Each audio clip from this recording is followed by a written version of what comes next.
it's something that I've done for 27 years now, and I'm lucky. I'm a lucky man. I get to do what I love to do, and I still love to do it. I can't wait to walk on stage tonight. To make people laugh as hard as I make them laugh is a lot of fun to do. And it's a lot of fun to laugh that hard too. Everybody in your line of work, especially after 27 years, has paid their dues. How have you paid your dues? Well, I've done about 11,000 live shows. I don't know what percentage the first 16 years of my career. Nobody really cared much about it. But that was, I was doing 50 weeks a year on the road, doing 9 shows a week. And that's what it takes to develop it at this, is a ton of stage time. But I was just having fun. I chose the path of least resistance, and this is where I ended up. And so the first time I walked on stage, I knew that's where I was supposed to be, doing stand-up comedy. So that was a great day. Everybody's thinking, at least before now, is that really scotch that's in your glass? Now it's certainly not scotch. It's not scotch anymore. I own a tequila company called Juan Tequila, and I believe that extra añejo is the finest drink of liquor in the world. And I didn't think anything would ever get me to quit drinking scotch, and I have every scotch you can imagine in my house. Most of it given to me, and some of it you can't imagine. But every day I walk by all of it and pour a glass of that extra añejo neat, put a little drop of water in it, light a good cigar, sit on the porch and grin. And that's your stage partner? That's my partner now, yeah. A lot of grinning, I can imagine. And my partner in the tequila company is also my brother-in-law, who used to be sitting right next to me, and Alex Raimundo. I'm married to his sister, and the first time I ever walked to a comedy club, I was nervous, and I went straight to the bar and ordered a beer and a shot of tequila, and Alex Raimundo was the bartender, and he handed me the beer and the shot of tequila. So now, 27 years later, we own Juan Tequila together, and it's nothing but fun. Great story. Now, Barbara Walters is infamously known for asking that question about what kind of tree you would be. Don't worry, I'm not going to ask that question. But instead, I'll ask, if for some reason the career path of comedian storyteller were not open to you, if that couldn't have happened, what do you think you might have done with your life instead? I would have been a drug dealer. I've been doing it for so long. I mean, I was a salesman before this. I sold different things, windows and doors, right when I started doing this. So I was always a pretty good point of contact salesman. And that's what I do now. I'm selling tequila, and I sell that show. So, so I would be selling something. I just don't know what it would be. I can't imagine a life now where I don't do stand-up comedy. It makes me quiver to think about it. Thanks for bringing it up. Sure thing. And thank you for laughing. The tater salad story.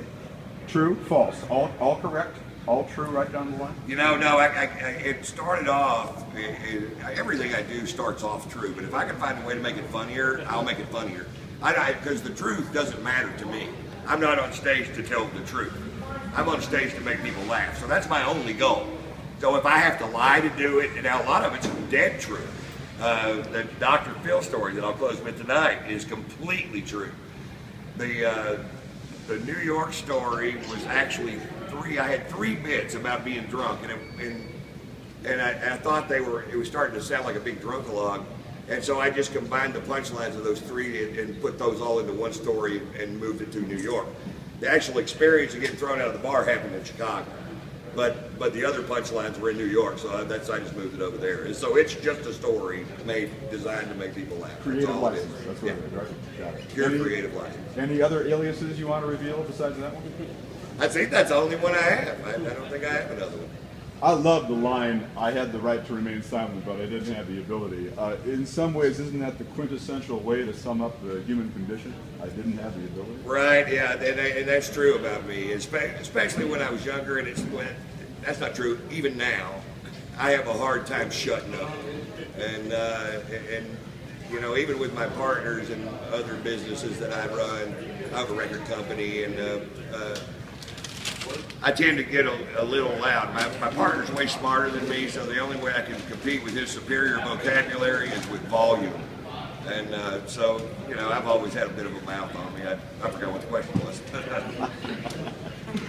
Not having the ability to remain silent. Yeah, right. I've never had that. There it is. Good thing, too. Blue collar comedy, quite a phenomenon that you created with those three other dudes. Are you close with those other three guys, and did you ever think it would become as big as it became? Nobody had any idea what that was going to do, and that was all Jeff Foxworthy. That was Jeff's brainchild, and Jeff is just an amazing, amazing friend, and who knows where I would be without him. That's for sure. What does it mean to you that your wife Margot considers you the best husband in the world? I didn't know she did. Saw that quote somewhere, and I thought I had to ask you about it. So it may be true. If it were true, what do you think about that, son? No, I'm a good guy. You know, I'm a pretty stand-up guy, and I support her. I mean, she has more talent. I don't know if you've ever seen my wife, but my wife has more talent in a little finger than I have in my whole body. She is the talent of the family. And in fact, she's doing a show in Fort Worth tomorrow night after my show in another theater. And I've seen her, I don't know how many times. I've been watching her since she was 19. And every time I see her, it just makes me cry. And so it's great to be married to somebody you're that proud of. And we're both artists, so which doesn't make things uncomplicated in any stretch of the imagination, but we do understand how an artist's brain works, and I think that's one of the things that makes us work so well together. I saw that you served Frito pie at that wedding. Is that correct? That's true. We served Frito pie at the wedding. Why was that choice made? Because I'm a Texan and I like Frito pie, and I don't give a shit what anybody thinks. I don't care. Good, I have something to bleep out of that interview. Right. Wrap it up. Okay. A couple more questions and we're on our way. Knowing that you at one time have said, I believe that a bad Super Bowl halftime show is still better than a soccer game. Tell me what you really thought about this year's World Cup. Well, I probably watched it with more interest than I ever have before. But it's still just as boring as it can be. I mean, I don't know that it'll ever catch on in my part of the world exactly like it does everywhere else. But I did watch it, and I cared. I know my family's from Mexico, so I was really pulling for the Mexican team. I really was. And before that, I wouldn't just click it off. I'd get out of the bathtub to change the channel when soccer game came on. So, but I did have a little more interest this year, and I think all of America had a little more interest than they normally do. One more, and then I'm out of your system, okay?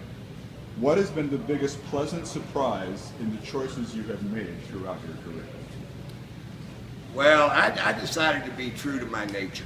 A lot of people were saying you should be more like Jeff. You should do clean shows. You should do. Then you'll have access to corporate money, and there's big bags of money floating around. And I thought, you know what? I see a lot of people that are just like me, that like to go out, they like to drink, they like to have a good time and smoke or whatever. And so I'm just gonna be who I am. And I think that that's the common denominator of all popular comedians, is that they were true to their nature. And that's the best decision I made, was that I'm going to stay true to who I am and just let the chips fall wherever they fall. And boy, did they fall in a great place. So, I do agree. Ladies and gentlemen, Ron White.